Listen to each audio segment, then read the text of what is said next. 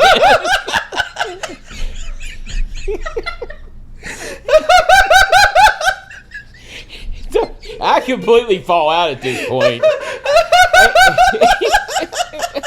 You're gonna have to give him a minute.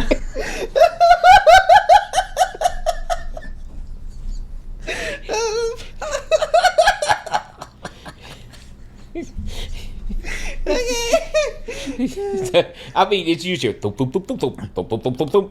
I'm like, what the heck's going on, right? I open the door. He gives me the hee, you can't catch me, and runs up the hall full speed. And he jumps up in the window at the end of the hall. Because back then, the windows opened.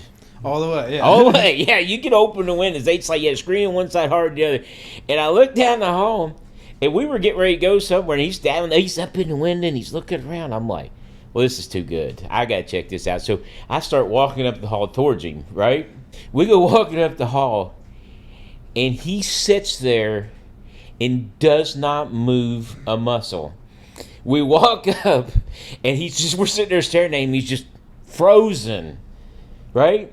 We literally walked by him, and then you hear him snicker, because he was right at the window, and you walked out the door, and I hear him start snickering, and he back down the hall he goes. At that point, we were done. We were leaving anyway to go somewhere, but my God, I'll never forget that. It's like 12 o'clock at night, too. I mean, it was most likely we were going to the Hoe. It was probably it may have been 2 o'clock. Yeah. Tally-ho's the Tally-ho is the king. Yeah. And back then, it was across from my dorm. Like now, it's moved over to Broadway, but it was across from my dorm. And when I went to the Tally-ho, I spent 3 years going to Tally-ho religiously. When 2-3 years when I was there, we would go. I probably was there at least 6 times a month. When I lived across from it, because 3 o'clock in the morning, we were in there like they wouldn't close until the last person left, and they'd only close for about 2 hours. And in 2 years, at least for 2 years, I'd walk in and order, and we'd go over and sit down. And the lady that was working there, you'd hear we'd be sitting there, and all of us are sitting at the table one night. There's like 8 of us, me, Phil, Eric, all of us are sitting, Bill and Derek, Weller, all of us, and we're sitting there, and they called out your name, right? They still do that today. I don't know if you've been last time I was there, yeah, they did. Yeah, so they still call out your name, and we're sitting there, and it's 2 o'clock in the morning, and all of a sudden you hear Anthony. And I get up and start walking. They're like, where are you going, Brian? I said, I'm going to get my food. And they're like, what? I said, dude, in 2 years, she thought the first time I came in here, she thought I was an Anthony. And I said, I've been an Anthony for 2 years. And then I walk up there and get my food. She'd be like, oh, I did it again. And I'd say, yeah, it's all good. So I just started answering to Anthony when I went. So in the Tally-ho, back when I was in college, my name was Anthony. So you would hear they be hollering Anthony, everybody be looking at him like, where are you going? I'm like, I'm going to get my food, that's mine. And they go, how do you know? I said, she thinks I'm an Anthony. For some reason she had it in her head that I was Anthony. But the Hoe was great, man. It was just awesome. That was like a staple. It's kind of lost a little bit of its. I mean, it's similar, but it still wasn't the same when it was across from your dorm and you could just ramble over there. It was great for the one time I went there. I've only been there the one time. I was drunk at bar downtown Lex. We just walked, and it just was amazing to have somewhere open 24 hours for students. And I happen to have a buddy that lives in the apartments near there. So yeah, it's still in a good location. But yeah, I cannot imagine it being right across from my dorm. I would be Super Ho and Hash Browns. Holy shit! Would I have spent so much money? Yeah, Super Ho and Hash Browns. That's crazy. And they had pinball machines in there. We go there and play pinball. I think there's still one pinball. There's one machine, but they had they had two. I saw Tekken in there last time we went. It was They've kind of upped their arcade game a little bit. Back then it was so small. You only had two. And I remember one of them was Carnival was in there, and Taxi, and you just over and over again. That's how you remembered it because we were in there so much. You'd hear it because that back then all those pinball machines speak all the time, right? So, yo, comrade, Taxi, So it was always you just constantly right, but we had a good time. I mean, back then the Ho was the place to go. I mean, everybody The went. Ho is the place to go. I think that's. They should make a shirt out of that one. Tally Downtown- Ho, if you're looking for some advertisements, we're open. The Ho is the Need a place to go. sponsorship, We Downtown- got some spots open. Just Yeah. saying. Downtown But- Lexington and Las Vegas, the two places that can have the same motto. Yeah. The Ho is the place to go. There you go. There you The go. Ho is the place to go. But yeah, so we went there a lot. You know, like I said, we did nobody. I mean, we just like Sundays when during football season we would go to somebody's place and we would watch football all day long. Yeah. And back then we played fantasy football, right? I was telling you, we had the group that still plays fantasy football. You had to have computers, so we had the fantasy football Bible. It was just called the fantasy football. Everybody pulled their money together to get that $10.95 to buy that Bible, and that was the golden rule. If you had a player and you wondered whether they were wide receiver, tight end, running back, it was in there. And there was like one or two players every season. Is it good? Yeah, that's good. There was like one or two players every season that were wide receiver, tight end, and maybe a running back. They were like a slash back in the day before Cordell Stewart was slash. I've got a question. Okay. When did the Cornholio Warriors make their debut? They made it during fantasy football. Oh, yes. It would have been probably. It wasn't early. It was right after Beavis and Butthead came out. So this would have been later than that. I can't even remember my first team's name. But I remember there was a guy that played for Miami. His name was Jim Jensen. He was the only guy in the book that was a wide receiver, running back, and a tight end. Right? And we were playing, and of course, back to everything. We would watch games, then you get the newspaper the next day, and you're just pouring through it to Checking figure out who stats won. and everything? Yeah, you stayed up all night, and Sports Center wasn't there. You guys got to understand, you didn't have Sports Center. All right, this is how our lives were. You watch the game, you got the highlights. So there were games you might not know who scored until the next day. And then you had what's called headline sports, and it was every 30 minutes at 20 after and at 10 till that would come on, and we would flip to that and watch that. It was like about a 2 minutes of what was going on. So you would try to catch a touchdown or something that you didn't catch, and that was your total how you got it. Whatever was in the newspaper was how it scored, and if whatever you were listed at in the book was how you got was who they were, right? Mm-hmm. So this guy Jim Jensen played for Miami. I was playing Hepler. Last game of the season, the winner goes to play in the playoffs. The loser is done, right? Mm-hmm.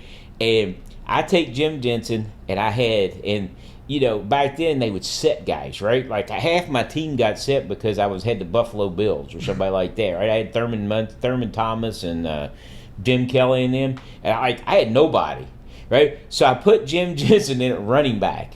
The guy, the only time he played running back was if they took the tight end and moved him back to the running back position to lead block. Yeah, with 2 minutes left in the game, catches a touchdown pass from the running back slot. Wade Hepler cussed me for 2 hours straight because Jim Jensen, this is bullshit. He's not a running back. He's never played running back. He's a tight end. He's been a tight end. Go look in any publication. He's a tight end. And then I'm like, but the fantasy book Bible says I can play him in any of those three spots. F you, Caskey. So, I mean, and of course, you got 6 other college guys, and they're just feeding it, right? Just ribbing him. Yeah, Wade, that's too bad, man. That's just the way it goes. And I don't know, for whatever reason, Wade and I always had these great battles that would come down to the last thing. Like Antonio Gates, last game of the season, we were playing again, and I'm down 5 points, and touchdowns were 6. There's last play of the game, the Chargers are playing, Antonio Gates comes open the back of the end zone, catches a touchdown pass. Right as time goes out, 6 points, they win. They actually go ahead to win with that. They didn't even have to kick the extra point. And fuck, Caskey, God damn it again! I said, well, at least he was a tight end this time, Wade. And he's like, fuck you. And then off he goes. So, I mean, it was just stuff like that all the time. I mean, we just had a ball, just crazy stuff. I mean, yeah, there's a million stories and stuff out there, but I mean, we had a good time. Everybody was fun. We just had a good time. Nothing major, nothing crazy. Just a bunch of guys having a good time. We played softball leagues. I played in softball league in Davis Bottom, and we were the only white team in the whole league. And we were the worst team in the whole league on top of it. We went into this league, and I don't know how they do softball now, but they rated teams. You had A, B, C, D, E, right? And we were probably an E. Z? Yeah, we might have been a Z. No, we were decent. We were a good group of college guys, but we didn't play together all the time. We were a bunch of friends, right? So we decided we wanted to play in softball league. It was Sunday night. We thought, oh, man, this would be cool. It was real cheap, right? So we get in it thinking we're going to be playing. We thought, well, we're like a D probably, but there might be a couple C teams that slip in. Oh, no. We're playing against East End Mufflers and Diamonds, two of the best teams in Lexington, about every third week, right? So we get out there, and we're playing. It was just one of those nights. We're playing Diamonds. I'll never forget. And it's like, dude, this was Snoop Dogg videos before there was a Snoop Dogg. I mean, when you went down, everybody's hanging out. They've got the grills out. People are cooking ribs and burgers. And I mean, it's like, I'm telling you, it's like Snoop Dogg. When you look at those old Snoop Dogg videos, that's what this was on Sunday nights. Everybody just went there and hung out. It was just a big party. I mean, we had a guy who went with us one time, and he's like, guys, he's sitting over and he's got this big, huge burger, like the old Eddie Murphy house burger, except it was on a bun and not on white bread. And he's over, he goes, you're not going to believe this. And I said, what? He goes, I just went and bought a Miller Lite. And he said, they didn't card me. And I'm like, who the fuck's going to guard you?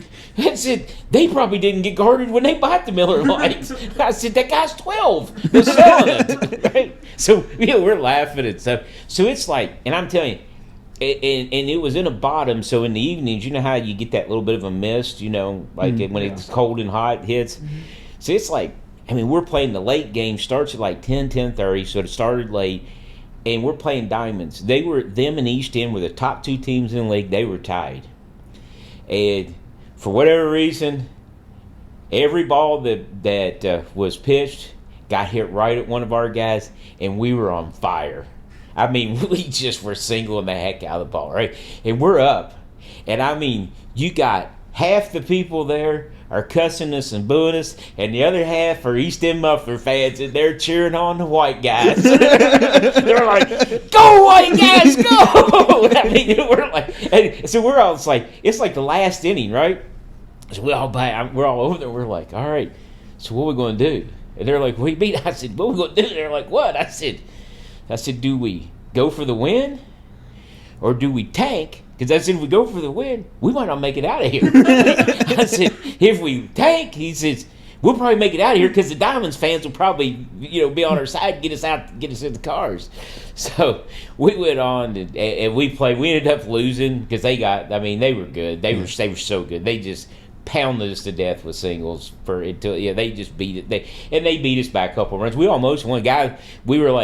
It was like 2 outs, and I can't remember what was the guy's name. I don't remember off the top, but he was playing left field, and this guy goes to hit a short single, and I mean, he's running full speed on his horse.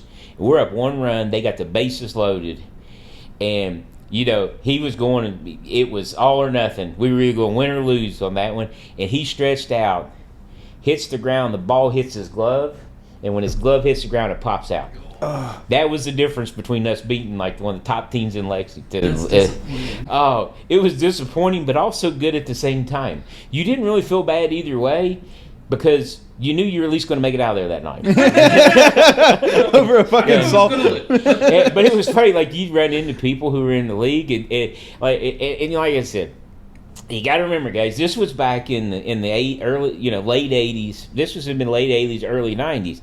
So you didn't have all the PC stuff we have now, right? I walked into Subway to get a sub one night. One time, this lady, she goes, "You're one of those white guys that played for that team down there on Sunday night, aren't you?" And I said, "Yes, I am." I'm thinking, can I get some free meatballs? Can we get a couple more on there or something? You know, but yeah, it was funny. She goes, "We just love watching y'all play." She says, "We have a good time." She says, "Isn't that a great time?" I said, "Yeah, it was wonderful." But yeah, so it was a good time. It was funny. That's kind of a funny story, but yeah, it was crazy. Those guys, they were all good guys down there. I mean, you know, there wasn't that, but we had, I remember it was like, we were we were young. You're talking 21, 22 years old. You're down there and the people were cool. We had a good time, but yeah, I mean, it was the first time. I mean, you gotta remember, I was from a town, 700 people, right? I mean, I wasn't like I was from, you know, a big city. I mean, I was from a small town, you know, it just wasn't, you know, and when you went into the city and stuff like that, you know, you were leery because you just didn't know because, you know, you didn't have TV, the TV stuff. You had 4 channels on TV, right? You didn't have 700 channels and YouTube and all the stuff that you guys have where you see all this stuff. This was all brand new to all of us. None of us got, you know, we went down there and we were just like amazed. Like I said, the guy that didn't get carded for beer thought he was doing the greatest thing, and the kid that was selling it to him was 12 years old. Was he actually? Yeah, they were pretty young. Yeah. His dad was probably there cooking the ribs, right, or cooking the burgers, right? So, because that's what they did. I mean, it was, yeah, that's what the whole thing was. It was just a really, you know, we got in a league because there was an empty spot, but there was a league they had every year, and it was basically everybody that lived in that area. That's who was playing there, and us, right? And we were only what? It was probably 3 miles from campus. It wasn't very far. It was just over. Yeah, it's now. It's there. They've developed it all now into buildings and stuff. But back then, it was, you know, it was just a field stuck down in the bottom below a bridge, and, you know, all the surrounding houses and stuff. You know, anything within a couple miles, man. These guys all had teams. They put through their teams together, and it was a league that was built for a bunch of people to go out and hang out. That's right. That's what I would love to join one of those now. Yeah, dude, I've talked to. Can you find one? I bet you. That's the thing. It's you can't. It's not heard of except for in college towns, really, and like it's not like big city colleges. Like Eastern Kentucky has one, but like I haven't heard shit about Louisville having one or. Yeah, because I was talking to Patrick about it, and he sounded kind of interested. I know Ian was too. Yeah. Like I kind of want to. It'd be fun, just to have something. Yeah, we did. I played a lot of softball and stuff in college, you know, but. Let's segue here. I've got another question for you. Okay, shoot. Music. You know, for us having a Father's Day special, you've not talked one thing about Father's Day on there other than just asking me questions. It's about talking to you about you, man. That's all. How's a father? Okay, as a father. We're still back. I'm not even a father. I'm not even close to being a father. I'm not even a dad yet. Yeah, dude, I'm still in college, man. You just all right. Go ahead. We got music. We spent 40 minutes talking about college. All right. Wait, you brought it up. I didn't. No, you were the one that brought it up. 40 years. He said college. What was it like in college? And that's where I went. 40 if you minutes. Didn't want to hear 40 minutes of 4 about college, years is you okay. shouldn't have asked a freaking question. Okay. So what's your question? These ones are two of your personal interests. What's your favorite types of music? Your favorite band? You think the people need to know? I think Dylan should know too. There's only one band. Son of a bitch! I know where this is going. There's only one band, and that's Rush, the Canadian Rockers. There's nobody better. Sorry, case closed. Everybody, you can love your Zeppelins, you can love everybody else. Geddy Lee is a beast. Geddy Lee, Alex Lifeson, Neil Peart. I've probably seen him 15 times. And I love him. And my music taste goes across the spectrum because I've seen everything from, I've seen Shabba Ranks in concert, if you can believe that. Shabba. Yeah, I've seen, I love AC/DC. Yeah, I listen to Zeppelin. I like classic rock. I like a little bit of everything. Not a super huge country fan. Just because I really didn't, I don't know, just never got into. I do like R&B and some rap and stuff like that. We used to go occasionally up to Bogart's in Cincinnati. We go see a concert or two up there. You know what? I actually enjoyed. You talk about music. I actually enjoyed a few of the local bands in Lexington. A friend of mine, she was dating a lead singer for a band called the Shade Tree Mechanics, and they actually played just local venues, but they were really good. I mean, really good. Their bassist was pretty strong. Man, this is throwback because those guys are nowhere out. If they ever heard this, man, they'd be like, "Oh, Kasky, you're the man," right? You need to seek them out. So, but their lead guitarist was insane. I mean, this guy was insane, and what basically stopped their band was he got accepted to Juilliard. Oh, wow. That's how good he was, yeah. But they went and actually played Grumpy's Gravel Pit, which is no longer there, in Maysville. So, have you ever seen the Blues Brothers? I've seen parts of it. Parts, I haven't seen the whole movie. Okay. So in the Blues Brothers, you guys have got to watch this. Everybody's got to watch this to get this story. So in the Blues Brothers, they get booked to this country western band place. So they go in their blues band in a country western bar. So they were singing and people were throwing bottles behind the cage playing this in the Blues Brothers, right? Well, Grumpy's Gravel Pit was the same way. Shade Tree Mechanic played their own stuff. They didn't play. I mean, Drew wrote his own stuff, so it was like, they didn't play anything but basically their own. They had maybe 5 or 6 covers. They probably did play more, but typically they just played their own stuff, and it was really good. Like I said, we used to go see them. They didn't have a huge following, but they had, a lot, and so they go to Maysville, and people are just pissed because they were expecting a country western or like a cover band, right? And that's not what they were. So they were like, yeah, man. They were like, we go in this place and it's like gravel on the floor and cage up, and it's like it was hilarious. I'm like, it's kind of like the Blues Brothers. They said, oh yeah. I said, yeah, I know Grumpy's. I said, I'm from that area, and they were just laughing. They were harassing me and stuff. But yeah, so Blues Brothers, they're in there. They're in this country western bar. They played 2 songs the entire night. The Theme to Rawhide and Stand By Your Man. That's the only thing that got them out of there alive. But classic movie. If you've never seen the Blues Brothers, you have missed out in your life. So watch the Blues Brothers. Now, we talk about movies.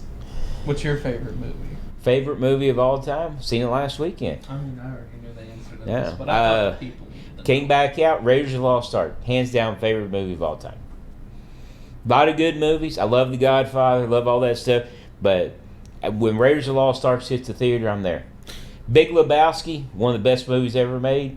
But I still Raiders tops everything. What? So, like, did you see that, like, as a kid? Like, how? Yeah, I seen it as a kid when it came out. Well, I seen how it at old the were you when it Russell came out? Theater in Maysville, Kentucky, when it came out. When we went and seen it last weekend, it was one of the anniversaries. So That was cool. yeah. I don't know if I'd ever seen it in theaters before. Now Ben and I went and see. I told Ben they had. We went and seen The Godfather.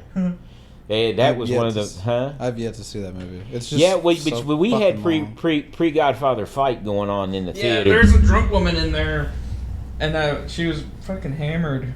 There's a pair of them. Yeah, and then she was starting to like talk real loud during the movie, and there was some other woman. She was like, "This movie means a lot to people. Can you please stop talking?" She's like, "I'm paid to get in here, dude." She's like, "I don't fucking care. This movie means a lot to me. Get out."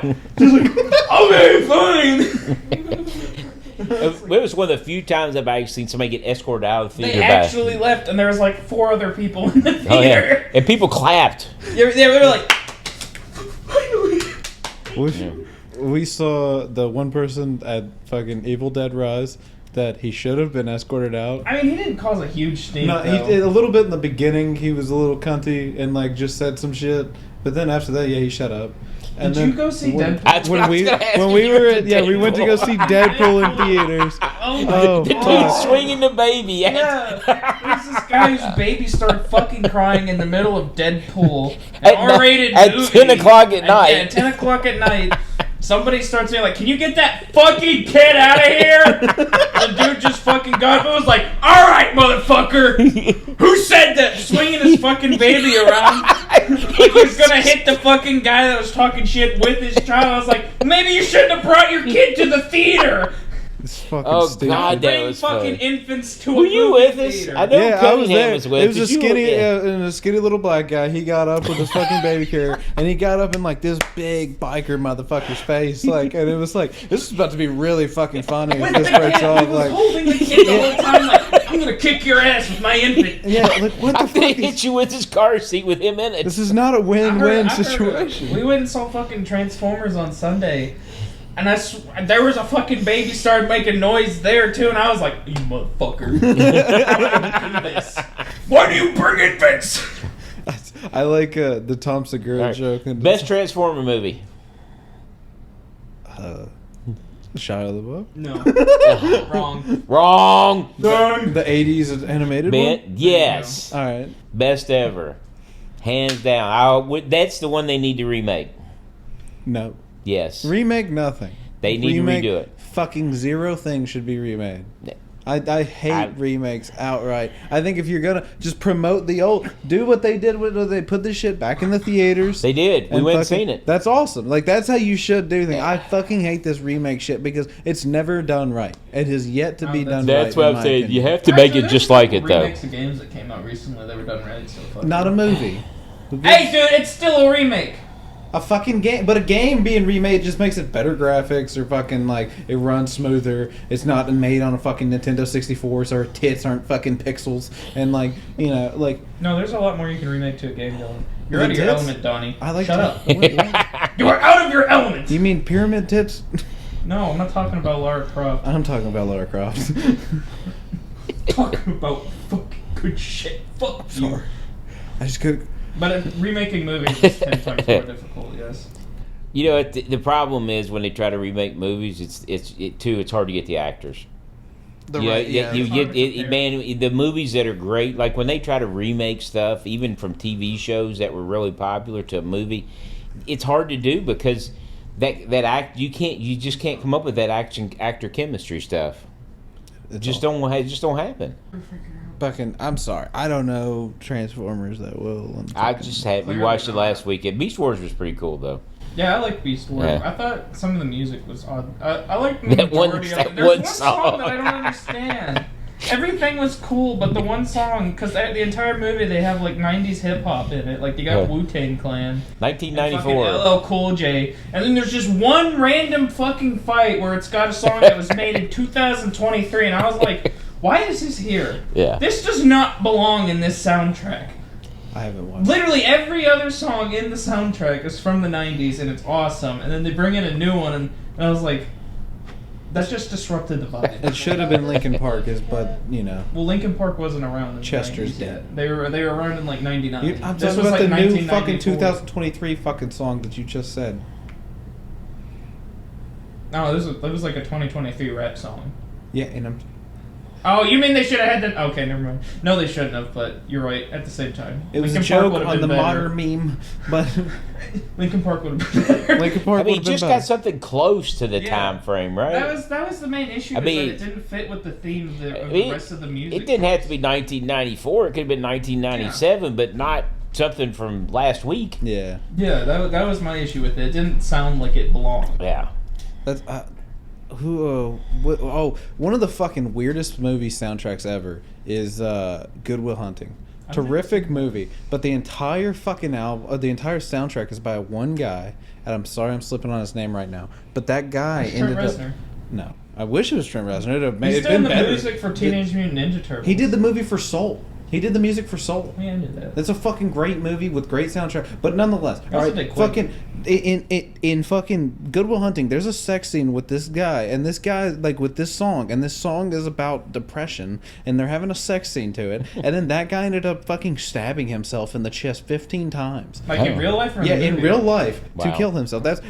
That's not the fucking music you have for that fucking scene in that movie. Like I'm so fucking confused by that.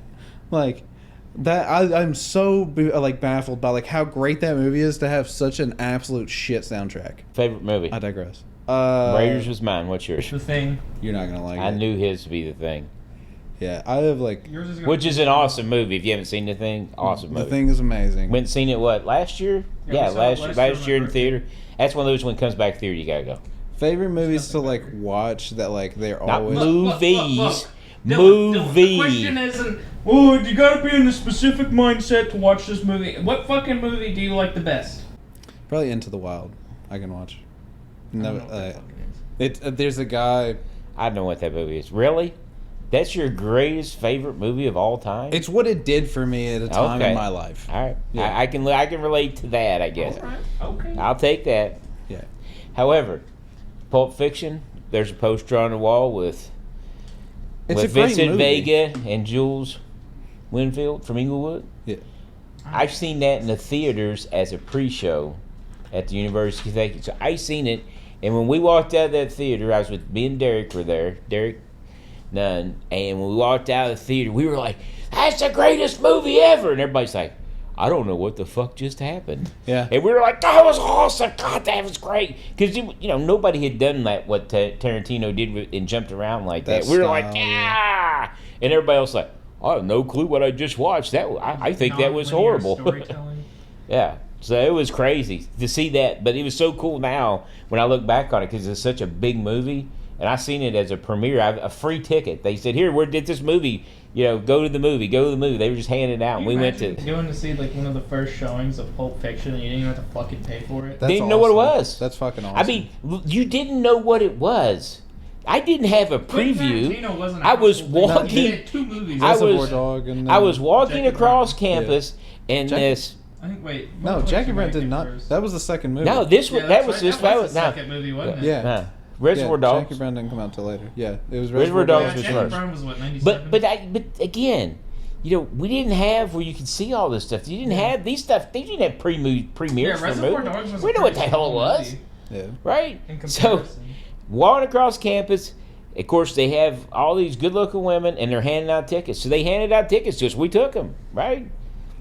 Pulp Fiction. Fucking Yeah, and Uma, it turns out to be Pulp Fiction. Uma Thurman was handing out tickets on campus. Like, Um, I want some crack in this ticket. But it was just the fact that I got to see that. That is one of my favorite movies of all time, That by is a- far. it But is it a was great like movie. to know that you actually seen it before everybody else was really way Yeah. cool.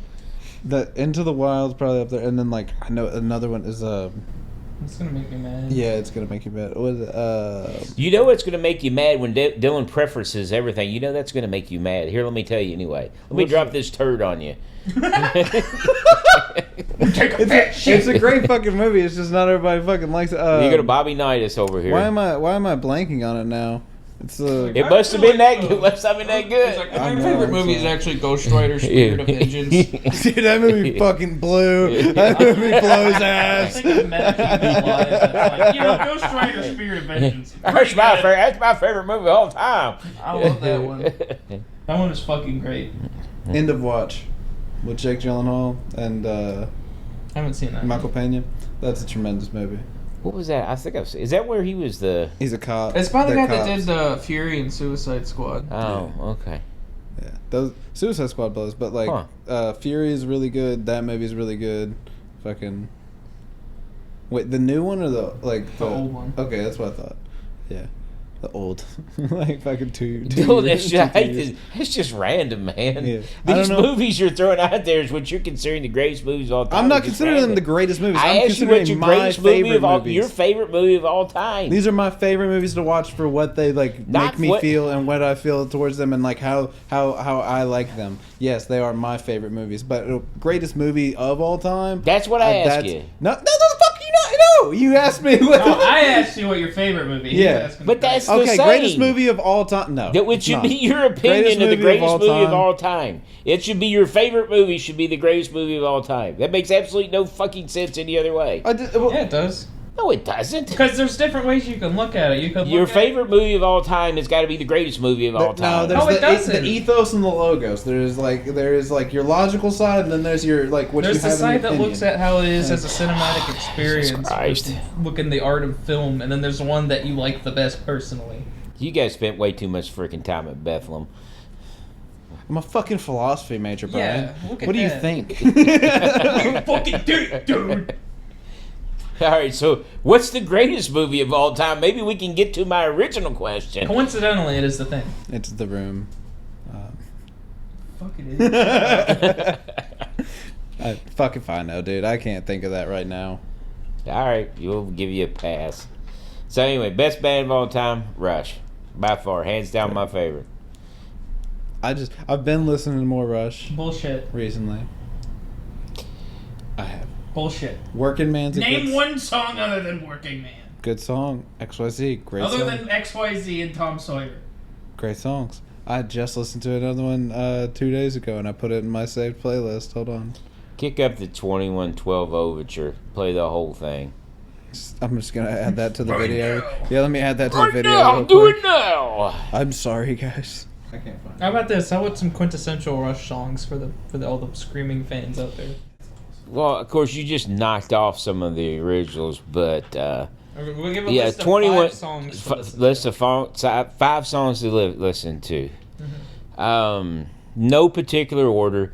I'm not going to list the top ones because everybody knows what they are, right? The ones that you always hear on the radio. So I would say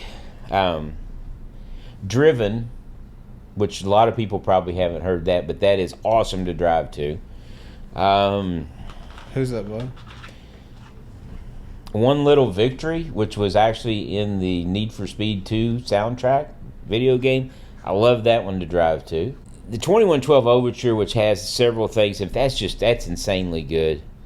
Red Barchetta, one of my favorites of all time. Red Barchetta. Fucking love That's that a song. good Yeah. That one's kind of controversial, actually, with the other higher up people that Now, I've seen. one song that these are on the same album, and I would rank them the same, pretty close to the same, but I really like these two, is Roll the Bones.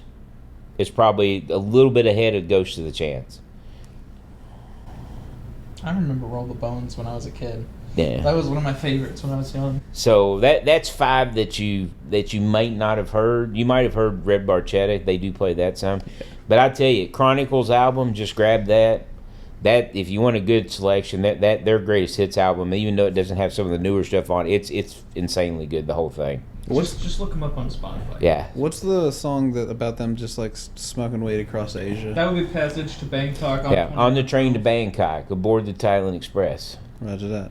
It's the first song after their 20-minute Prague's masterpiece 2112 on the album called 2112. Perhaps you should just They listen also to the have, album. if you're a Lord of the Rings fan, they got a couple of those in there. Yep. They have what? They have a song called Rivendell. Yep. Oh, I thought you were talking about like it's in Lord of the Rings, and I was No. like, where the fuck did I miss that? It's Russian Lord of the Rings. Yeah, what the fuck? That doesn't mean It's they that vibe. should be. Yeah. They should be in. We were just talking about music that doesn't make sense in soundtracks. How about a fucking Middle Earth having Rush? And then, Aboard the Thailand Express. However, I'm sure you could have probably found a spot to have dropped in some Tom Sawyer in there. and then they Yeah, fucking, like when Gandalf's riding over the hill at the Battle Yeah. of Helm's Deep, and you hear, Yeah. like, who's Gandalf? Zeppelin, Oh my whatever. god. On the that would be darkest awesome. depths of No, Mordor. Tom Sawyer would be Tom Sawyer playing when whenever he the comes. light shines shines over through. the hill Yeah. and you see Gandalf on Shadowfax. And you're, I'm on a anyway. Yeah, that would be. You've been ready to fight. The problem is people would have been right. You've been punching people in the theater. Yeah, with. you would have been fighting everybody. Yeah. Bring it on. All right, let's talk about Mom. What about Mom? How'd you all meet? Okay, you probably know this. Do you know the story? I know about the party aspect of it, and You know what? I like the funny part of it. Oh, really? So, how did we meet? We met. I actually got sick as a dog 2 days before I met your mom, and I was actually supposed to go out on a date on Friday night in Lexington, and I ended up having to cancel because I was sick as a dog. And then I got to feeling a bit better on Saturday, and I was with Terry Schwink, who's an older guy. Looks like, if you could imagine, the Schwinkster looked like a heavy-set Mr. Burns. And when he laughed, his head turned red as a beet. Love the guys. I would literally almost wet myself when he would, from some of the stuff he would talk. It was just so funny. He was just funny. And that would be a whole 12 episodes probably by itself with me and the Schwinkster. But he's wanted me to take him to a party. course, he'd been drinking. We'd been up at night moves in Maysville. And he's like, come on, let's go to the party. I said, I'm not. I said, man, I just got been sick. I said, I'm going to go home. I said, I'll drop you off at your townhouse. I'm going to go home. No, you got to go to this party. I'm like, well, he goes, I'm going either way. I said, all right, well, I didn't want him driving drunk, right? And he was like, I don't know, probably 50. And I was like 25, right? But it was a party. The party he was going to go to is all people from the plant, right? And we go down there. And I'm like, I'm going to drop you off, and I'm going home. And so I pulled down in front of the house that it's at, it's house party like everything else back there. And he goes, hold on, I want to make sure that we're at the right place and that the party's still going on. It's just like 1 o'clock in the morning in Maysville. They ain't shit going on at 1 o'clock in the morning in Maysville unless it's at a house party. Everything else closed. And so he goes in and comes back, and then your mom, and he sits what turned out to be my wife, to the car to get me to come into the party. And on her way to the to my car, she takes a header off the sidewalk and has a big old cut on her chin. But one thing leads to another. I ended up going in the party and talked to her there for a little while, and then we ended up splitting. And then I didn't even know she worked at the plant. I had no clue. I'd never seen her before, never met her before, nothing. And I called my buddy Dotson and said, hey, do you know this? He said, yeah, she works at the plant. I said, she does? He's, yeah, she's second shift. So, and then after that, we talked a little bit.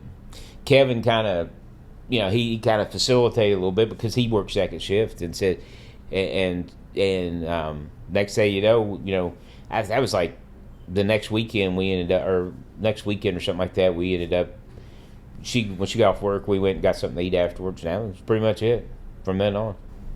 I think that's the most. The header was pretty fun. It's kind of crazy. I mean, you just never know. That sounds like mom, though. To be honest. Yeah, she took a header. She had big old freaking red spot on her chin where she fell up when she just took a header on the. Of course, she'd been drinking, so she took a header right to on the sidewalk. She falls when she's not drinking. I know. So they've just doubled it up when you're drinking. So she'll probably kill me for that, but oh well. She knows. No, she won't remember. Listen the whole time. Won't be oh, she won't listen the whole time. She'll listen to the whole time, and yeah. But she'll be all right. She'll be all right. She'll get over it. Yeah. You asked the question. I'm gonna throw you under the bus. Why do you fuck no? Well, you asked the question. Said, "I want to hear the funny part." Well, the funny part's no. I thought she threw up on you. No. I thought that was the funny part. No, she had threw up on me. I thought I remember that happened, but apparently I was mistaken. Now, she had a tendency to drink too much and do that, but not on me.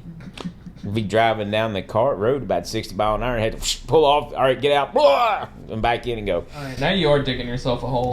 She'll get over it. Hey, if you don't do the crime if you don't want nobody to know about it. Oh, I know something we can talk about. You can kind of how was automotive? How did that all happen? Because it technically wasn't a job. Automotive. Yeah, it was automotive. Was it? Oh. Trim covers. It was just more specific. I was looking for a job, and I got Technitrim was in the paper. It was in Maysville. I seen it in the newspaper. Hey, none of these online, all this crap that you have now. I clipping in the newspaper. I'm like, I really didn't want to go back to Maysville. I had no desire to go back to home at the time. But I'm like, I needed money. I needed a job, an actual real job besides counting flies, which we already talked about earlier.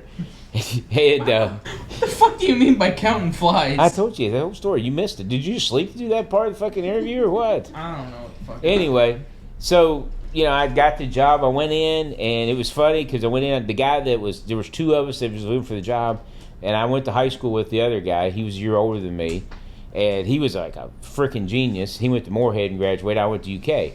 The general manager, when he interviewed me, was John Klein, who ended up being my mentor for a lot of years.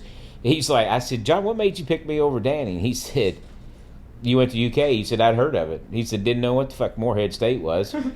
That was how I ended up getting the job. He said, I knew UK and I figured you'd been to a big school. So he said, I figured you'd handle the job better.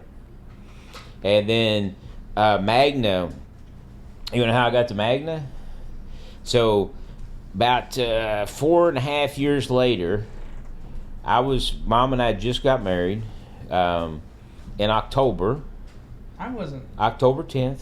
You wasn't. I wasn't born yet, wasn't I? No, not even close. Wait, when did you all get married? Huh? What year did a year before you. A little bit over a year. Anyway, so we got married, and then there was a guy in California that I worked with.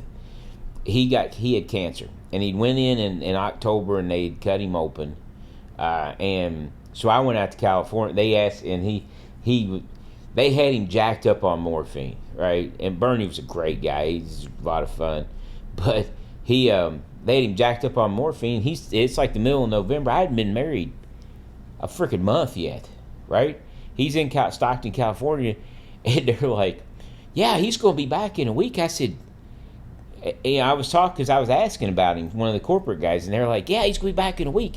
I said, "Guys, didn't they cut him from his armpit down to his waist?" They said, "Yeah, but he's all good."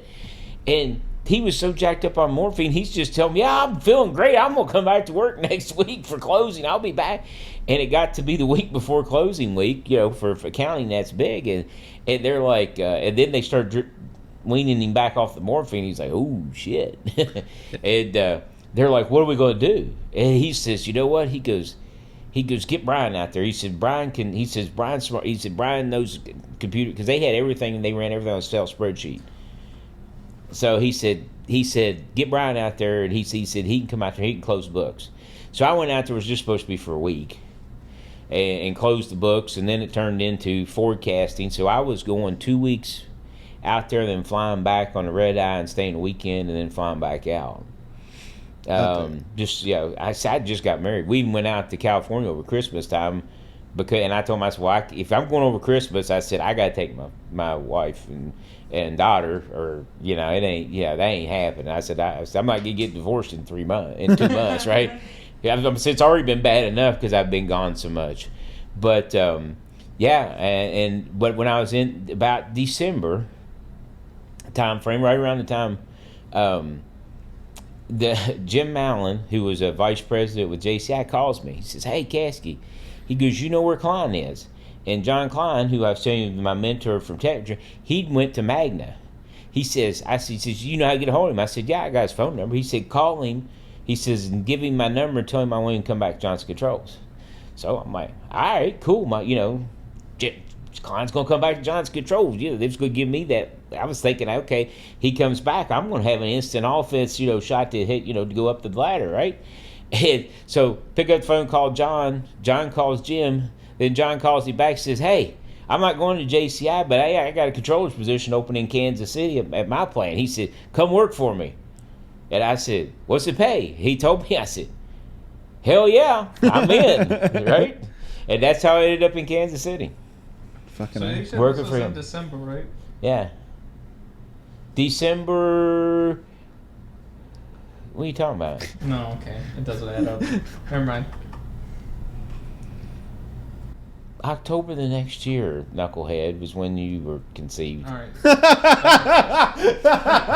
Exactly. We're counting on our fucking fingers. Hold on a second. All right, if you don't look at him and can't, yeah, you were Talk not. about Y2K. Yeah, you were not a bun in the oven. Talk about Y2K.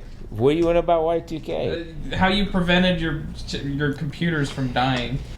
Oh yeah, you guys. I like that story. Oh, so Y2K was huge, especially in automotive. I mean, everybody was freaking out over Y2K. Oh my God, the world's coming to an end. Y2K.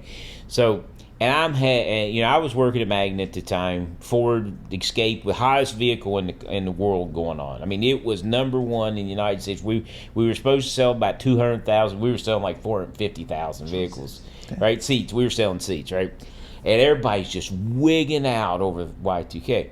Well, we were still running computers that were you had to have a squirrel in them to run. So we had old shipping, receiving systems, stuff like that. We hadn't gone to our no stuff yet because I just started there not too long before. So I was actually, part of my job was to put in new systems.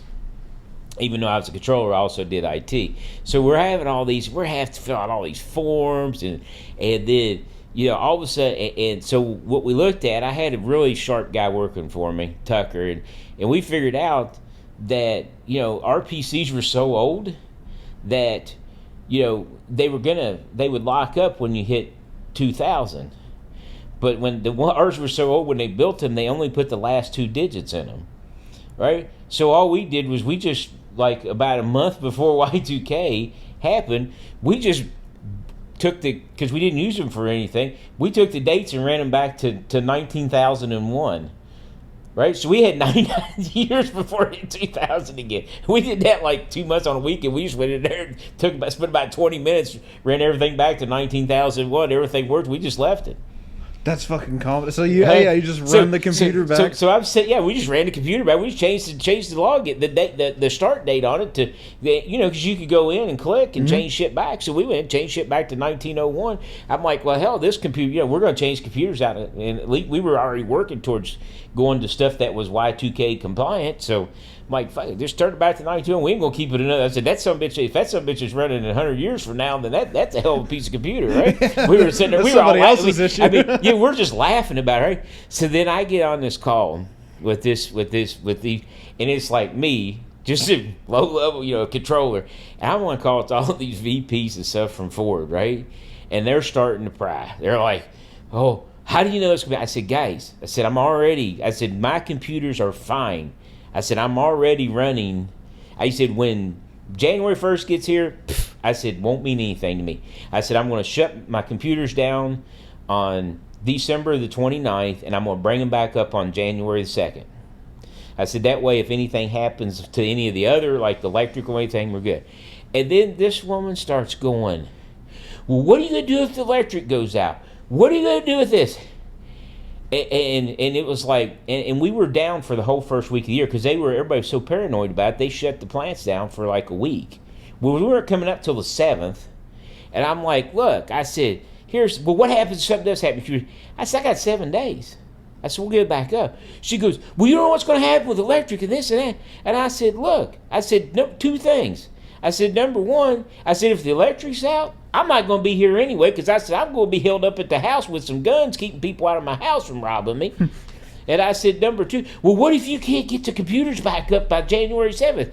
I said, well, even though we're already running in 2000 right now, I said, I'm not really worried about it. And she goes, well, why aren't you worried about it? I said, because if me and Tuck can't get the computers up in 5 days, I said, we ain't going to have a job anyway, so we won't be our problem.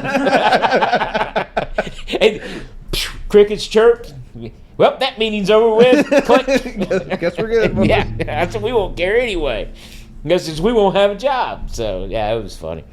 I'll tell you, that one reminded me of that one we met today at fucking... You know what, that's just, they were, they give them tasks and they, that was the only task. Like, I'm trying to keep books for a computer. I got I'm in a JIT environment where we got, a couple of hours before we shut the customer down. I'm trying to run normal production, keep it up as an IT manager with one guy of support or 2 guys of support, and that's it. Right, we're trying to keep the normal stuff going, and she's asking me about something that I've already taken care of. So to me, I didn't really give a crap at that point because I already knew. We were already in. As far as our computer was concerned, it was 19,000 or 1901. Mm-hmm.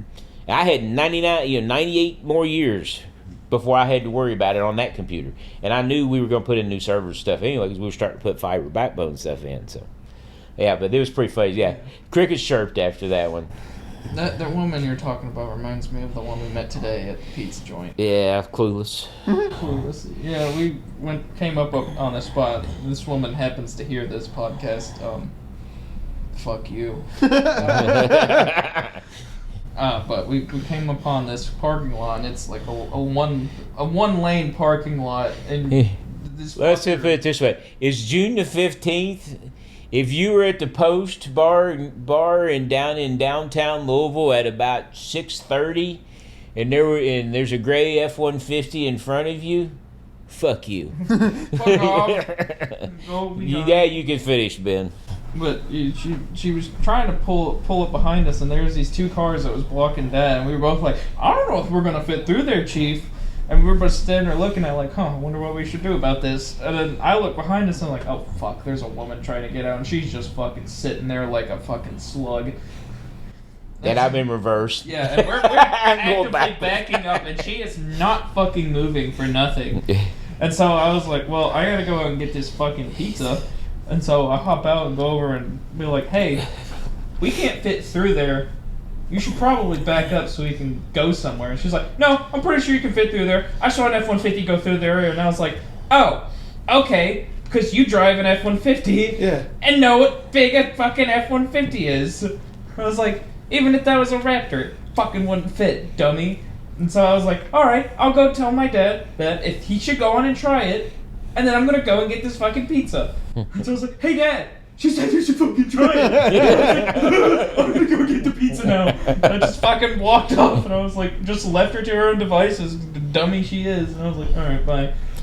And then my dad hollered at one of the waitresses and had the fucking guy walk out there and be like, man, I can't believe this dummy couldn't get his car through. Even though there's like a fucking maybe 10 feet of space to go through, maybe. It wasn't even that. It was smaller than the width of the truck. Yeah. And the guys look at it. I'm like, dude, the truck won't fit through there. I said, how about this? I got a great idea. Take your little shitty white Ford Focus and pull it up to the freaking parking block where you're supposed to be, and then there'll be an extra 3 feet so that you could drive a semi through there at this point. Yeah, no, that was the problem. Is the dude didn't pull up far enough to the thing that you're supposed to. There was a Crown Vic on one side, and he parks like 4 feet off of the front parking block. Yeah. So there's like enough room for like, a very small, like anything that was considered like a smaller car or something like that, or a real small. But anything that had any size to it was not going to fit through there. It just didn't pull all the way. Trust me, I pulled up there. I was giving it a shot because I was going to roll through there, even if it was about 4 inches on the side. Yeah, because it just had a similar predicament with a Mustang at the tire shop. Yeah, and we did fit through that. That's stupid. People make me mad. All right, so we Y2J'd it. Fucking ass. Sorry. Break down the walls of Jericho. What was Argentina and Mexico like? I went to Mexico. I'll start with Mexico. I spent a lot more time in Mexico. Mexico was, I didn't go to, when people, when I said, hey, I got to go to Mexico, everybody's like, dude, that's awesome. You get to go to Mexico. I'm like, yeah, I'm not going to Cabo. I'm going to, these towns where they manufacture, which did nothing wrong. The towns were nice towns, but I mean, it was Mexico. Difficult because I don't, I could read a little bit of Spanish, but I don't really speak it. But the guys I dealt with were, and I'll tell you, the people were great. The food was phenomenal. I spent time in Monterrey. I spent time in Saltillo, Sabinas, and Acuña. Usually when I was in Acuña, I stayed in Del Rio and drove across for Lake Amistad. It's a big fishing lake, big tournament. But the people were great. I mean, all the people I dealt with were top-notch people. You couldn't ask for me. Food was fabulous. They always took me to places that were, top-of-the-line food.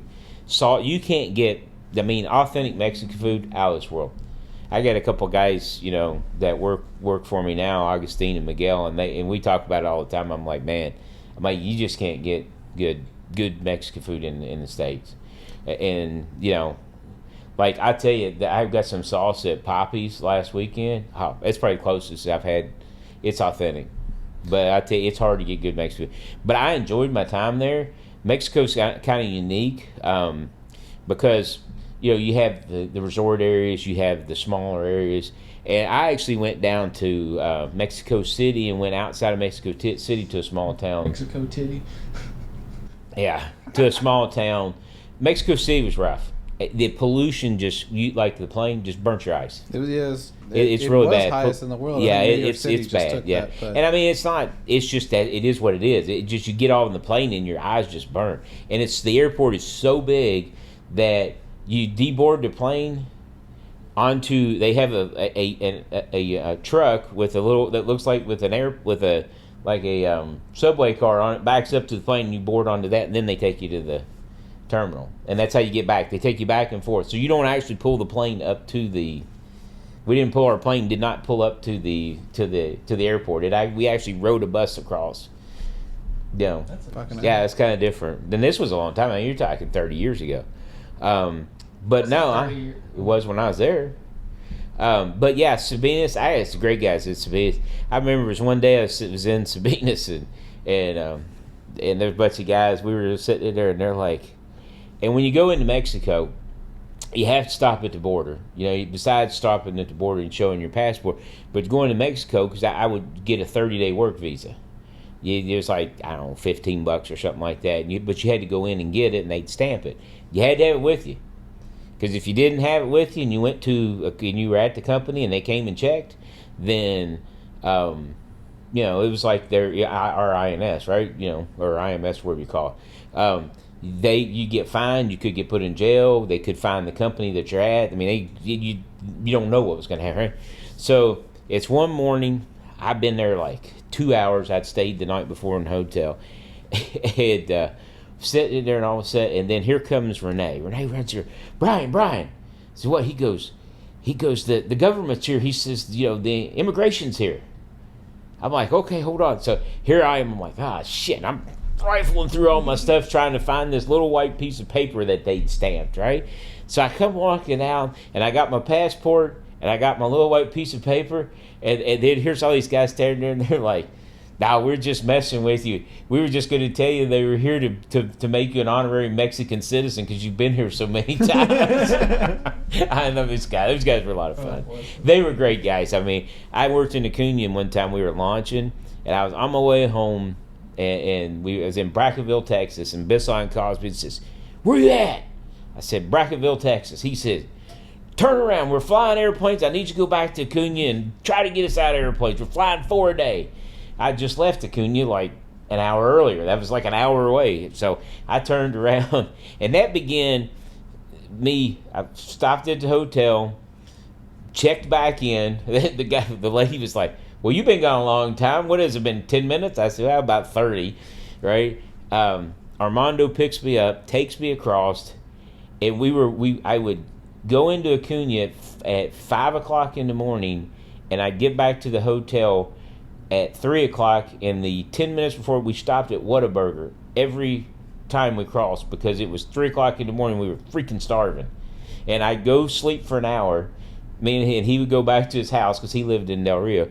Pick me up the next morning, and I was walking through. And we did this for like 2 weeks straight. I was walking through. The girl started handing 2 bags. We were at the Hampton Inn with a banana and some muffins in it. Said, here's your breakfast, right? She would make them for us because she knew we were going to be leaving. We'd only be there for then he'd pull up, and I'd walk out, and she'd hand me 2 bags. That's awesome. So, we did that. I did that for about 2 weeks. That first weekend, we got out of. We did get out of airplanes, in case you were wondering. But you were married during all this, yeah. Yeah. So how was it like dealing with that? Because y'all were y'all were pretty freshly married at that time. No, back then in Magna, no, I wasn't. Oh, I'd been in for a long time. That was Magna. Okay, you said 30 years ago, so I was like, that's why I was like, no, it wasn't 30 years ago. It was like 25. That's why I started going to Mexico. Okay. I did a little bit with Technotrim, but most of the time I went was. We were supposed to go to a Detroit Tigers game one year, and I was like, actually, I gotta go to Argentina again, and I was just like, oh God. I hate you. Yeah. I tell you. I need to go to a Tigers game where they're gonna fucking lose. They fucking Tigers game. I want to see the big whale. I want to see them fucking lose. Yeah. Tigers So. Loser, they're winners. I don't. You know what? Get out of here. Argentina was its own place. It was kind of interesting too. But we went down there. I remember to go to Argentina. This was my day. Sunday, I'd get in the car at 12 o'clock, drive to the Detroit Metro, get on a plane, fly to Atlanta, Georgia, sit there for about 5 hours until 11 o'clock at night, then I'd get on my next plane that flew all night to Argentina. Sounds fucking Landed in Buenos Aires. I'm not done yet. I went in Buenos Aires at 6 in the morning, 6:30 in the morning, get off the plane, start customs. Customs there was insane. No less, the fastest I ever got through customs in Buenos Aires was 2.5 hours. Oh my God. And there would be a guy standing there with a sign that had Kasky on it. So I'd be like, that's me. So I'd go with him, and all I had was carry-on. I mean, I didn't even pack a bag. I had a backpack and a pull behind. Because I wanted to be as quick as possible, right? Because I knew what it was like. I'm like, screw it, I'll just wash some clothes while I'm there instead of having to wait even longer. So we get in the car, and because at the Buenos Aires main airport, they only flew to Cordoba, Argentina 1 time a week. And that was on Wednesdays. I was there on Sunday. So we would drive all the way across town whether it was Sunday or Monday, and by this time it was Monday, right? So we driving all the way across town through traffic. That's another hour and a half. And if you didn't make it to the local airport in a set amount of time, you were stuck there for another 3 hours. You had about 10 minutes to play with if you got hung up. And then you'd fly the extra hour and a half over to Cordoba. And then when I got there, the Transporter de Argentina picked me up to take me to the hotel. And he was the most awesome dude of all time. We actually called him the Transporter de Argentina. His name was Gustavo. He was a big guy. Looked like Jason Statham on steroids. Shaved bald head, but he always wore swearing. He had the big old mirrored glasses, and we were like, dude, this guy's awesome. Right? And Gabriel Pena from Sabinas was always with me. And he'd take us down, and that dude knew every road in the entire town because he used to be a bus driver. And it was like, man, you'd hit traffic, and he'd veer off this way. And the first time I went down there, it was like one of the first times I went down there. I went there on Sunday evening by myself, right? So language barrier is this wide, right? There's no, I spoke almost no Spanish, and he spoke no English about anything. So I get there, it's Sunday. Of course, I've been up all night, right? Maybe slept a little bit on the plane, but not much. I'm tired as heck, right? And he's taking me to the hotel, and it's like a holiday, and there's nobody out anywhere. And I'm like, okay. So we're driving down the road, and he says, gives me you want something to eat? I'm like, yeah. So we pull off this little grandma's roadside stand, and we go up, and I get a sandwich. She didn't have anything cooked. It was just sandwiches, chips, and a pop, right? So I bought his. Just being a nice guy. I'm like, yeah. And the funny thing is typically when you go and have a driver, you sit in the back seat. Mm-hmm. Not me. Passenger seat, baby, right beside him. I didn't. No matter who, I always rode the passenger seat. So, and unless there was a couple of us, and then we did. If you two people, you get in the back. But normally, if it's passenger seat, I sit passenger seat. And I bought him his lunch that day. I mean, we were tight from then on. He gave me his card, so if you ever need, basically gave me need something, call me. I'll come get you and take you wherever we go. Okay. But he was awesome. And I mean, he had the look. And I remember, so we fly into Argentina one time. It's just kind of funny. And I'm on the plane. It was the last time I went. I was actually working here in Louisville. And there's like a vice president. There's all these high-level guys going in. And they asked me to go down and run some pricing and stuff for them. And I was actually working here. We were launching the plant, but they asked me to go down for 2 weeks. And I said, I'll go down.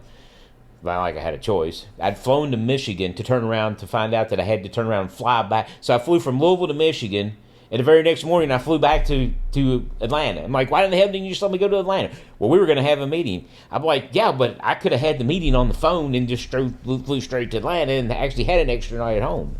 But so we get down there, and everybody's piling off the airplane, and I come walking up, and like they've got this van rented. I come walking up and I exchanged, get some Argentinian money, and everybody else is piling in the van, and Gustavo, like, I walk over, get in the car with him, and we take off. So we take off, and everybody else is in the van, and I was like, I thought the van was full, so I just waved at him as we took off, and vice president, everybody's in the van, riding in this little cooped-up van. I'm in the air-conditioned Audi. We're just rolling down the road. I get to the hotel, like, I'm checked in, went to my room, took a shower, come back down there, just getting to the hotel. They were so pissed, and I'm like, hey, that's what we want me to say, man. Gustavo's the hookup. Oh, Gustavo, he was the hookup. He said anything you need. But the problem was he would have got you anything you needed. But yeah, he was tired. It was like he actually invited us to his birthday party. I'm like, dude, no. I'm not gonna end up downtown. Yeah, no. I love you. Gabrielle and I are like, no, we ain't going there. But I have a question about Maya had a friend he was in Mexico, and he made the mistake of brushing his teeth with the water down there, and he got the shits for like 3 days. Did you ever make that? You said you took a shower there. Did you ever make the mistake of getting Negative, Ghost Rider. Okay. The pattern was full. The only time I've ever got sick, and it was John Klein's fault, is as a group, we went to Honduras, and we were diving. We went on vacation, and we were diving down there with the dive group that I went from Maysville. area. We went down there. We went to Honduras. We were diving, and I was dying of thirst, right? And everything was bottled water, or I drank a Coke or something like that, Pepsi or Coke, something out of a bottle. He has a bottle of water. He has a second bottle of water. He says, "Here." I said, "Man, I'm dying of thirst. Water. So I drank the whole freaking thing down. And and about 20 minutes later, I look over, and here he is with the freaking bottle of water filling up out of a freaking the local. I'm like, dude, you didn't just fucking give me water out of that. Where'd you get the water you gave me? He goes, well, I just filled it up over there. I'm like, you gotta be fucking kidding me, dude. Freaking within 24 hours, I was sick as a dog. Fuck. And, well, he paid for it. Though he paid for it the hard way because he got sick too. I was gonna say, yeah, he had to self-sabotage. But we had these little cabins, and of course you don't know when you go what you're gonna end up with, right? So we had 4 cabins. There was eight of us there. We had 4 cabins, 2 to a cabin, right? Well, the bathrooms had saloon doors on them. Oh God. Oh yeah. But I'll tell you, he had a rough way to go that week. Man, for about 24 hours, she was rough. So yeah, he paid for it in blood with that one. Oh man, it was bad. He choked a buzzard down there, I'm sure, that night. No shit. I mean, I was like, my dad's shits could have it make a donkey gag, dude. Like, perfect segue. I can't imagine fucking having he's choking a buzzard with that mother. Yeah, dude. He's not one to scoff at. Oh yeah, I mean I've had to pee after him before, and I had to fucking close my sinuses. Our bathroom doesn't have an auxiliary fan, and I'll drop some ass. Life's rough, baby. That's how it goes. But, courtesy smells. Speaking of Tim, I was just wanting to see reflected on your friendship with him and whatnot. Tim was one of my favorite people in the world. I mean, I and you probably don't know this. I mean, I know for those who who just jump on this podcast and go then haven't been on any of the other ones.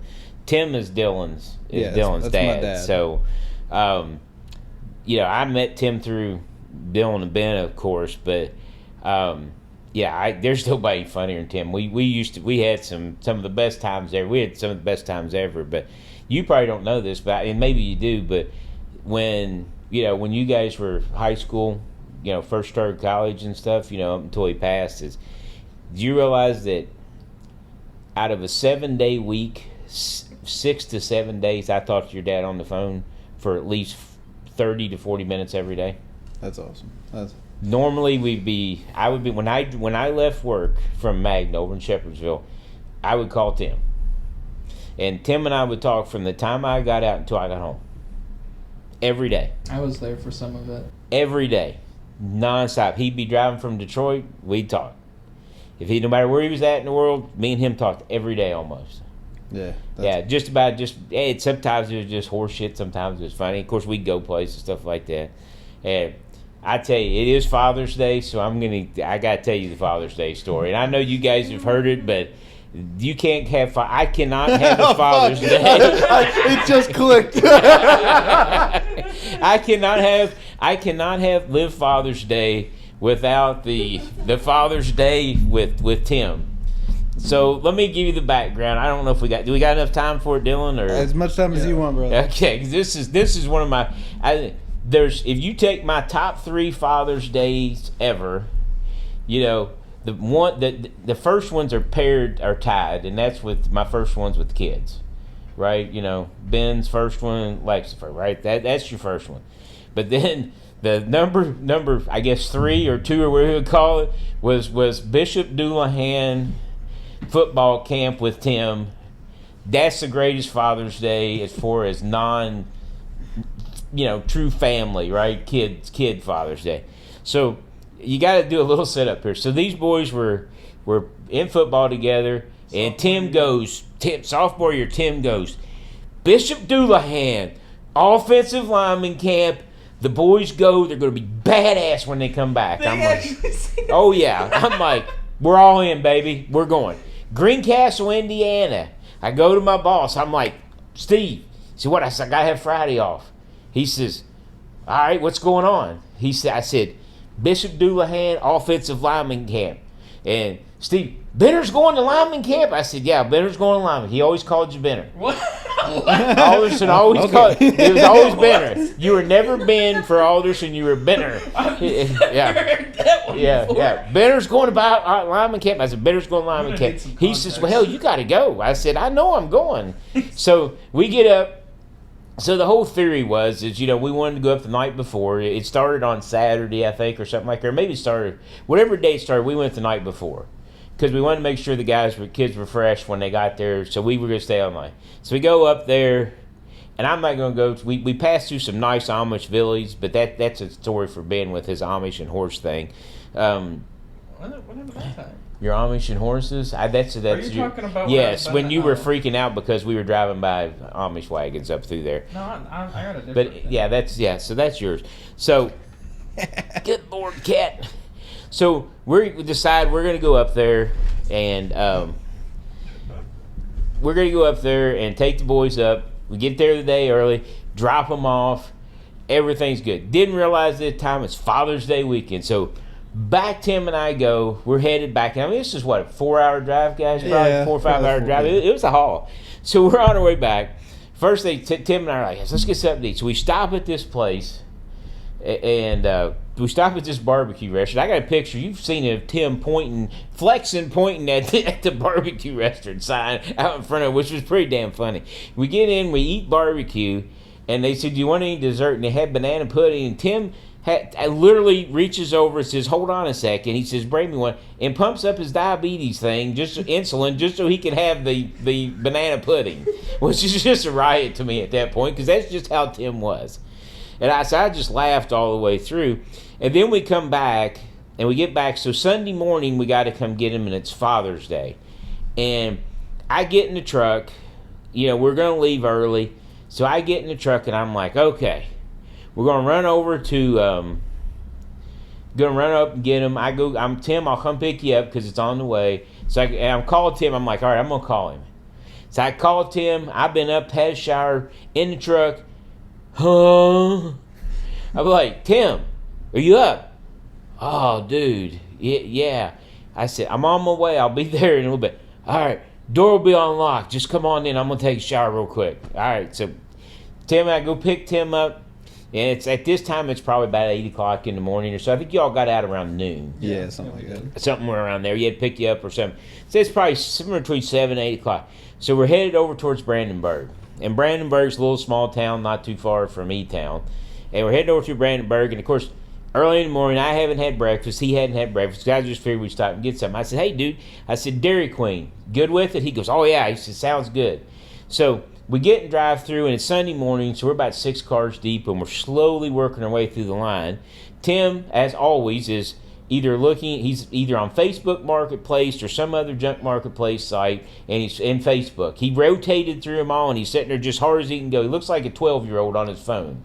And he's like, dude, this is awesome. So Ben does this Father's Day thing. I wish if we had camera you could see it. Does this Father's Day thing. Has me, my dad, and he has this really nice verbiage on it. Ben, do you have it there? Yeah, I'll send it to paper. Yeah, so there's some nice verbiage talking about this nice stuff, and I'm like, well, at least we know they're out of bed. Tim's like, yeah, this is really nice. He said, check it out, and this girl comes on, and she goes, can I take your order? And I know she's got to be about 15 years old because of the high-pitched voice, right?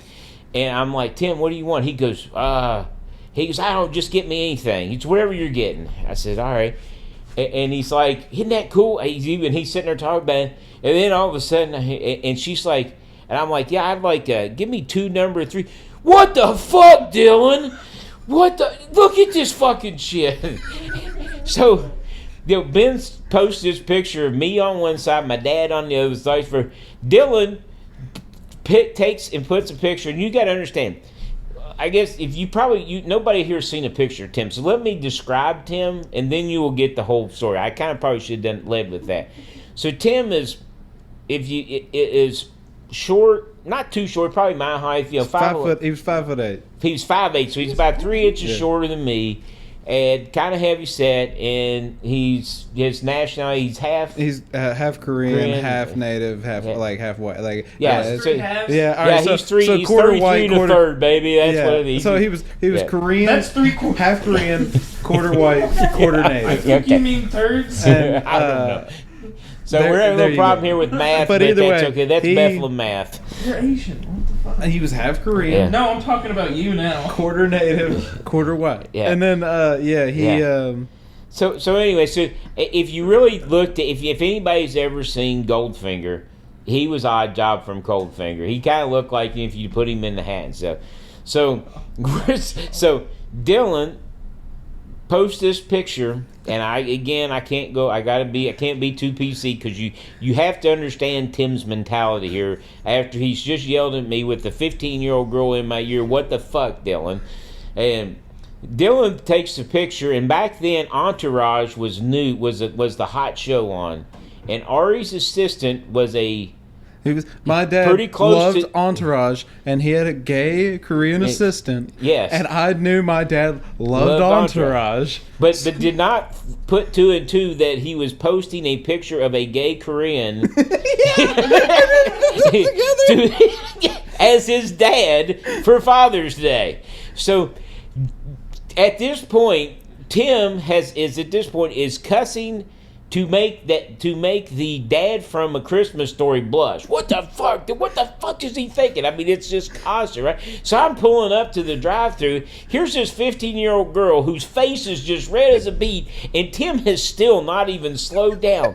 What the fuck? Oh, Ben posted this really nice fucking post of all you guys, but oh no, Dylan's got to give me the gay guy from Entourage.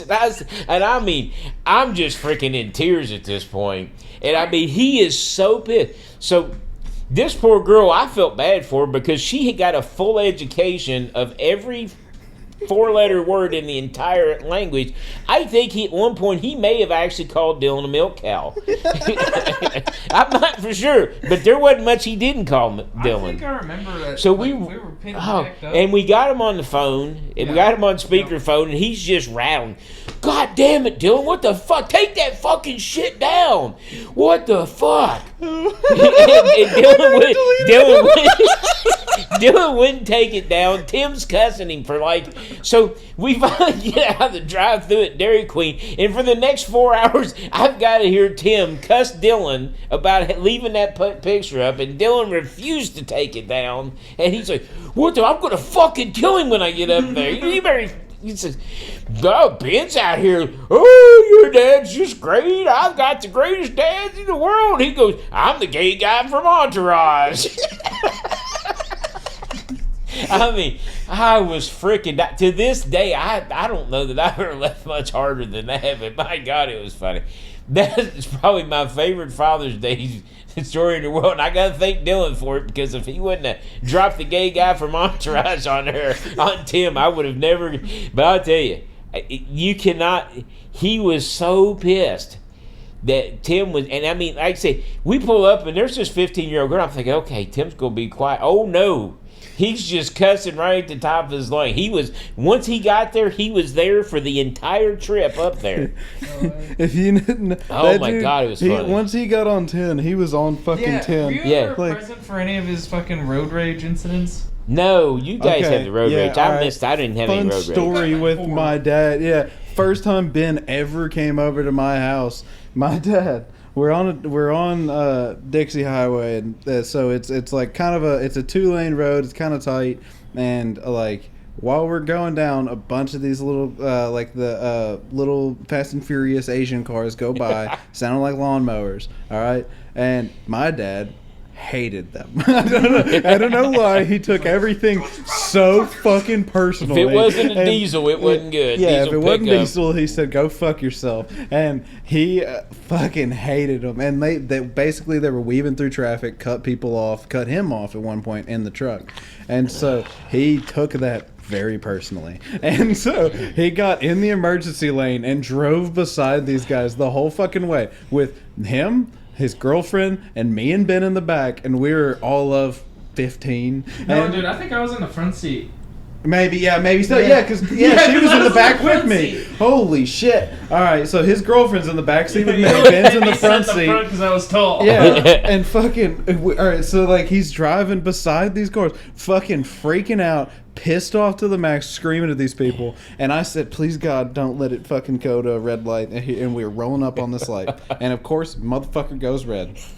And he throws the truck in park, fucking jumps out, and is screaming at this motherfucker, getting in front of his car, just screaming. And the guy gets out of his car and pops his trunk, and I immediately was like, "Dad, get the fuck in the truck!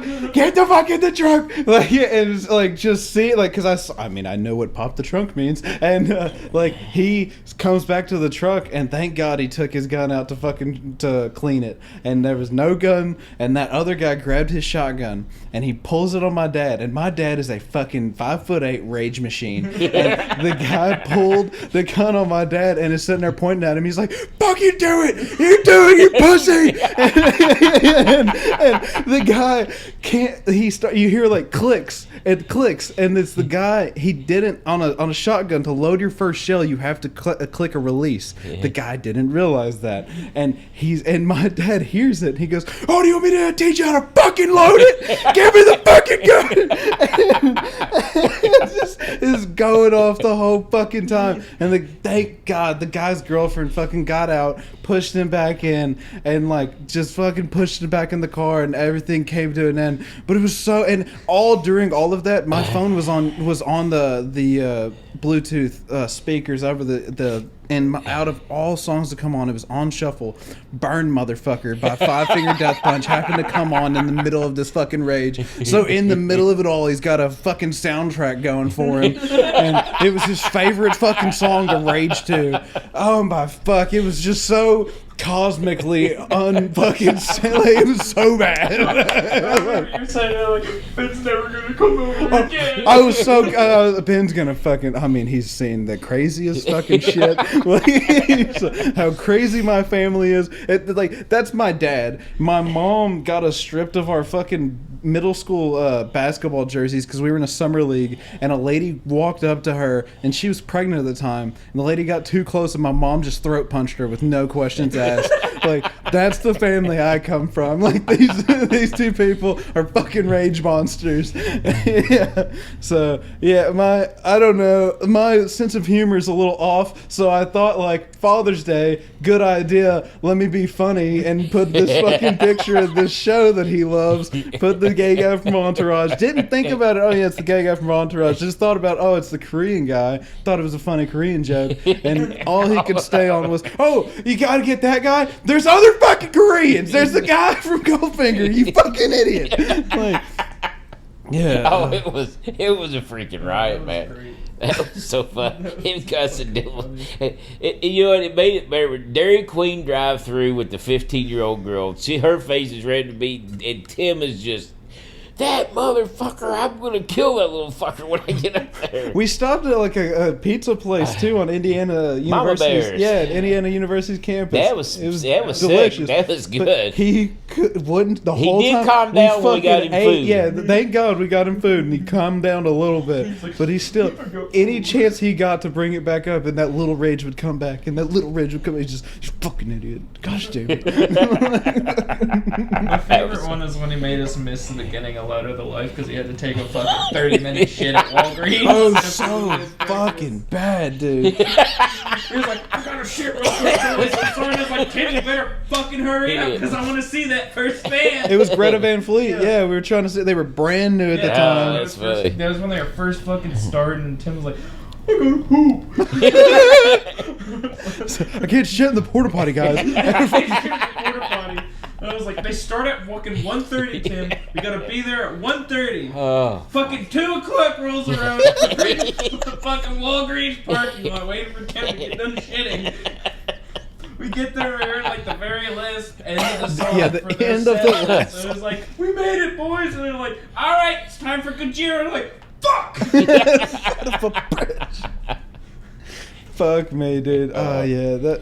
And then there was another fucking road rage story after Louder Than Life on our way back after seeing. Or was that Louder Than Life, or was that Korn? Oh, it's louder than life. Oh, is it? Okay. Yeah. I think it was louder. It might have been corn. It was whenever you had not the truck. The Yukon. The Yukon. Yeah. I think that was corn. We went to the Yukon. But that was the one that had there wasn't a truck, right? Yeah, that was corn. Yeah. Because it was like 2 or 3 a.m. when this happened. Yeah, we're on the way back. We went to go see them in Noblesville, Indiana. Great venue. Shout out. But fucking on the way back, dude, I was fucking asleep. I was dead ass asleep. It was like just woke up to fucking and it was a fucking motorcycle. A crotch rocket had passed us, and once again, one of those things he just had this ungodly hatred for no reason. He had a Ducati. That's the thing. He had a Ducati before I was born. He had one of those fucking things, and he just took everything so fucking personally. Yeah, dude, that was horrifying. I was riding in the front seat yet again, and Dylan was asleep, and I saw the Ducati, or no, it probably wasn't a Ducati, I don't fucking know. It was a motorcycle that was fast, and Tim was like, "That motherfucker is fucking 2 a.m. You're driving a goddamn motorcycle 200 miles." Ugh! He slams on the fucking gas, and I think we get up to like 1:30 at like 3 a.m. on the fucking I-65, and I'm just like, Tim, slow down. I'm scared. Calm down. I'm frightened, Tim. We're gonna die. Dude was like, Dad! Dad! Woke up out of my stupor at that. Yeah, Dad! Ben's never gonna come over. He fucking hates this. And then we went to Denny's, and everything was fine. Yeah, he calmed down. Like, hey, you know what? I could use Yeah, I will give there's it to always him. a, The guy. if you can get Tim to eat, then he's fine. Calms him down. I was like, alright, Denny's. The guy was being a fucking asshole. Like No, he was for sure. he would pull in front of cars, then slow down, and he would sit like sideways on his bike, slow down to like 20 miles an hour, make it to where you couldn't pass him because he would just keep weaving between the lanes. And so like he made it to where you couldn't pass him, and then he would just fucking take off. And my dad take everything so fucking personally, and is so fucking bad. Holy shit, would he take? He would never take anything Holy personally. shit! Only one time in my life have I ever diffused that motherfucker, and Ben watched it happen. Was it when we went to go get that car? We were going to pick something up, and like a friend of ours, like we were supposed to go to one friend of ours. We ended up not going to that friend's. We went to another place, and I just hadn't thought to tell my dad, "Hey, change of plans." Because I wasn't fucking home. I was gonna, either way, I was somewhere cool. I didn't do drugs in high school. I barely fucking drank. Like, I was a good kid. This dude, I mean, I got a call and he's like, "You fucking disrespect me. Fucking don't tell me where the fuck you're going." And I was, whoa, what? And like, he's like, "I know you're fucking going here. I didn't fucking, you told me you were going here." And I was like, "Hey, there was no disrespect fucking like meant by this." I just stayed so calm, and I have such a hair trigger, and I don't know, like I thank God that time, like I just kept a fucking hey, that was not disrespect. I just was trying to fucking take care of things on my own. Didn't know it was a problem. Now you know. Sorry, and we'll move past this. And he was like, "All right."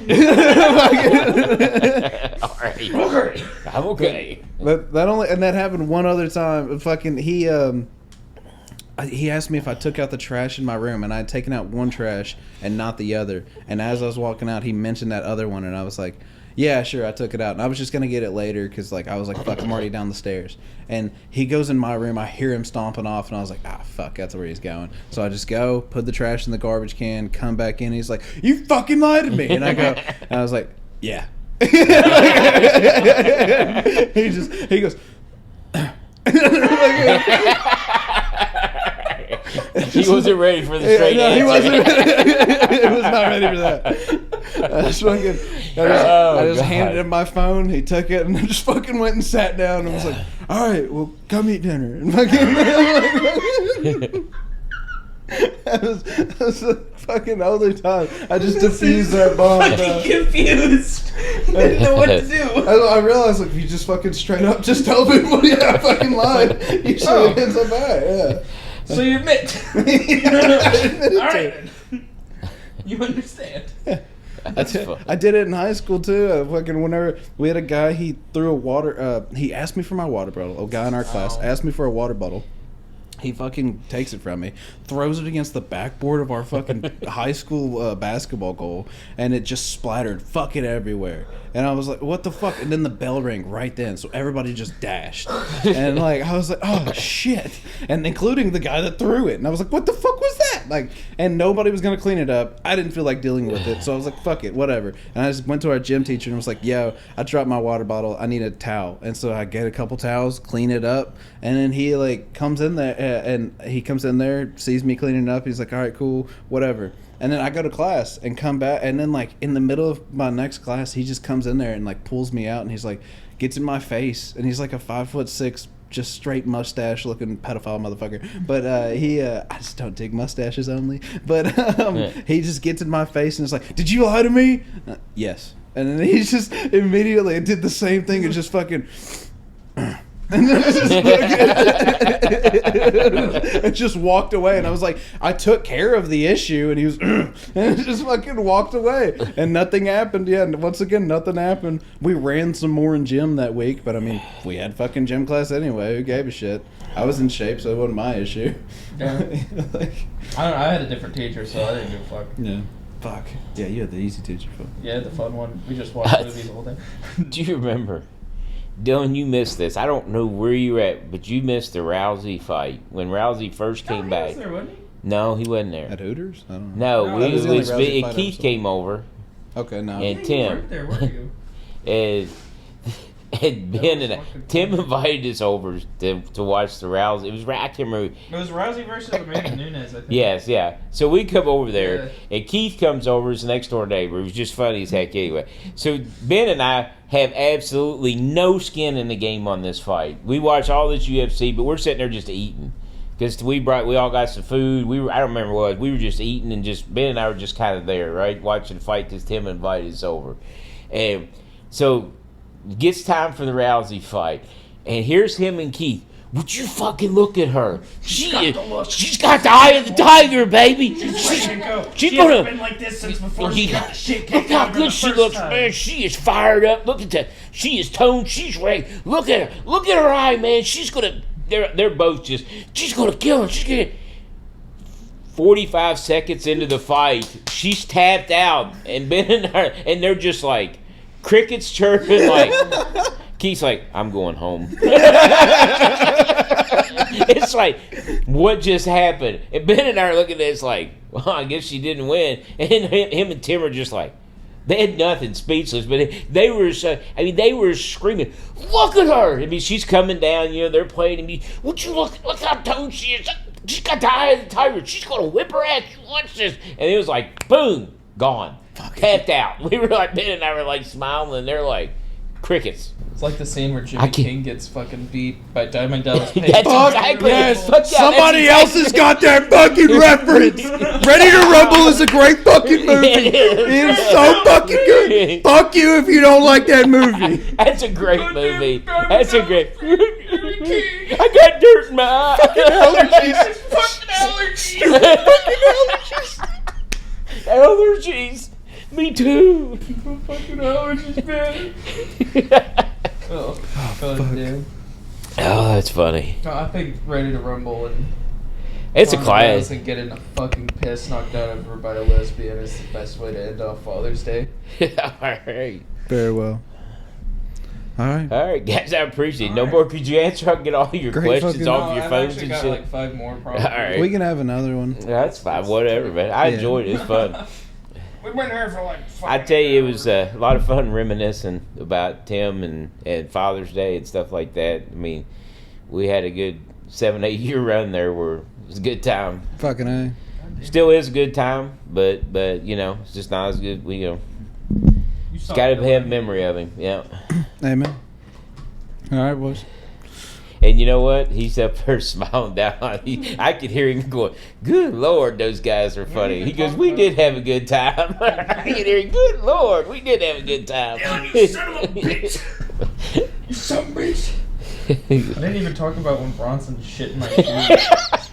both of my shoes. This is the end of the Father's Day special. Brian, it was a fucking honor having you on. Thank you very much. We'll do this again very soon because I'd love to fucking have Ben finish off the questions.